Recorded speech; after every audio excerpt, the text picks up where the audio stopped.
I think this will be my shortest flight of the year and hopefully one of the most scenic. I'm in Canada, in Vancouver, and I'm about to fly to Kelowna. It's a very short flight, only about 35 minutes in the air, but we're crossing some mountains, and with a bit of luck, the bit of cloud that's outside will disappear and we should get some really nice views. I'm flying a brand new airline for me. Until a couple of weeks ago, didn't even know they existed. They're based in the Yukon, one of the most isolated places in the world, and they do some pretty cool stuff. So I'll tell you about them when we're in the air. In the meantime, I've got to go and get some coffee, and then let's fly to Kelowna. Let's go.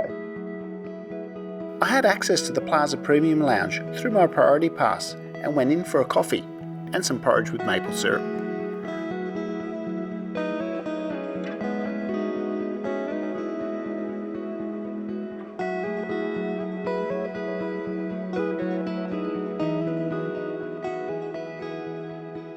I then spent the rest of my time in the terminal looking at the aircraft activity outside. I never get sick of this.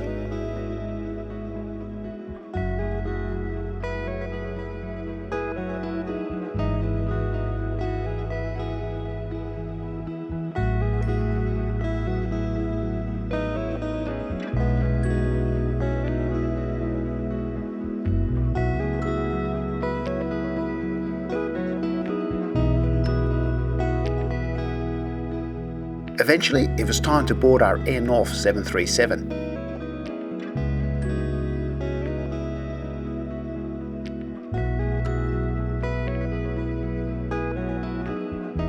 Pretty soon, we were pushing back and on our way.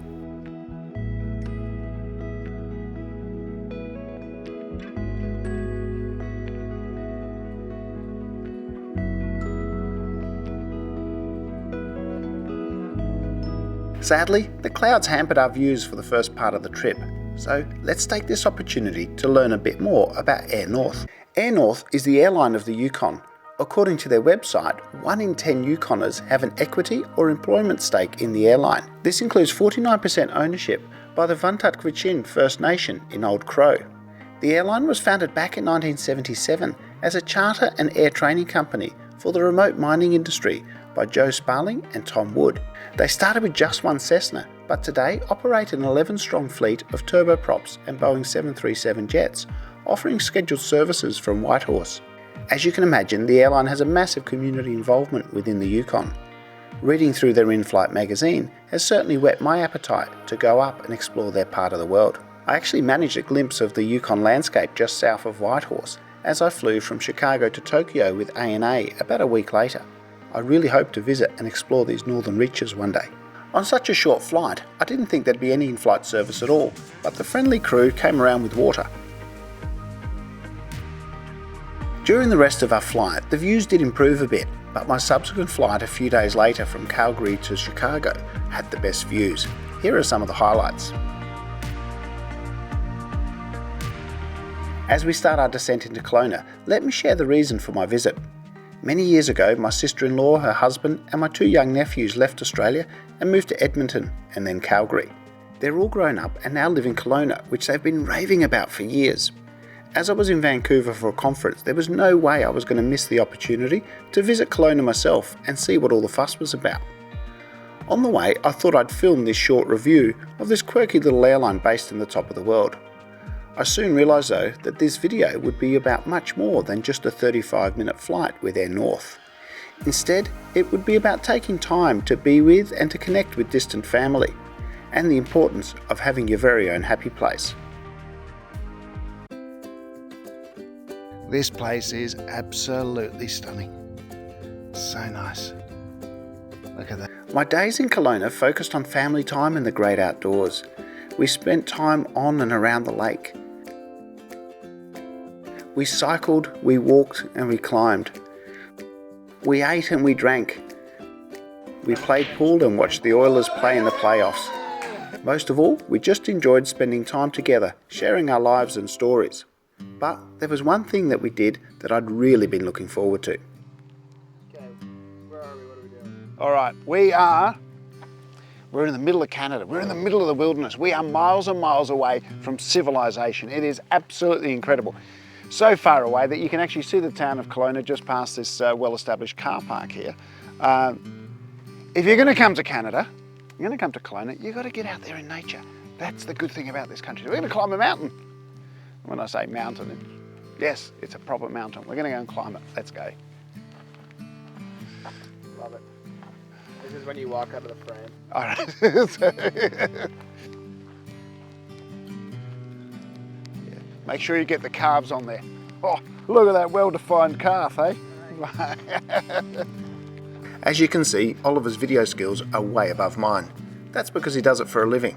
The nice thing about it being wet is that the moisture, the rain has brought out the colours. The greens are more vibrant, the flowers are more vibrant. Now if you listen and look very closely, you can see the ecosystem happening within these flowers. Little microorganisms, little ants scurrying around trying to make themselves look busy in front of their bosses. It's all part of nature and it's all part of the circle of life. Oh look, a bear! That's beautiful, isn't it? All of the audio will be me. Ollie also has his own vlog on YouTube. It's definitely worth a follow. I can see why you like this place.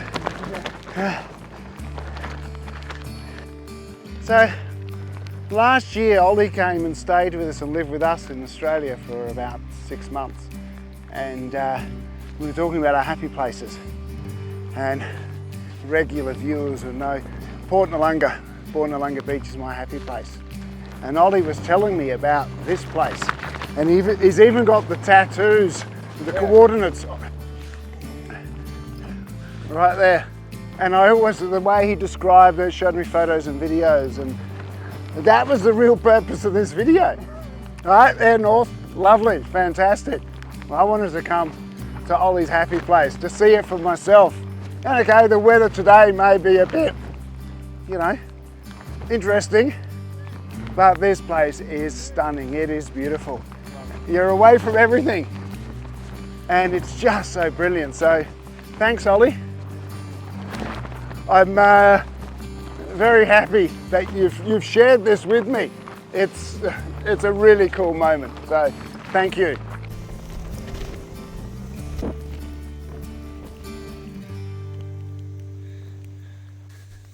So, Ollie, why is this your happy place? Oh, well, I like this place because but when you're up there, you can look down on everything that basically makes up your life, right? So you come up here and it's almost this sensation of feeling you pull yourself away from reality for a bit. Almost like if you can imagine swimming up to the surface of the water and sticking your head above the surface and looking around and seeing nothing. So it's kind of calm. Well, it's very calm up here in this sense of, separation from life, from down there, you know. So everybody needs their happy place. Yeah. So you got to find a place that makes you feel like you can remove yourself from all the troubles of the world sometimes. So yeah, find that place. For some of us, a happy place is home or close to where we live. For others, it's a memory of a time that's long gone. Or it's a place that we travel to on the other side of the world. Wherever your happy place is, I hope you get to visit it regularly.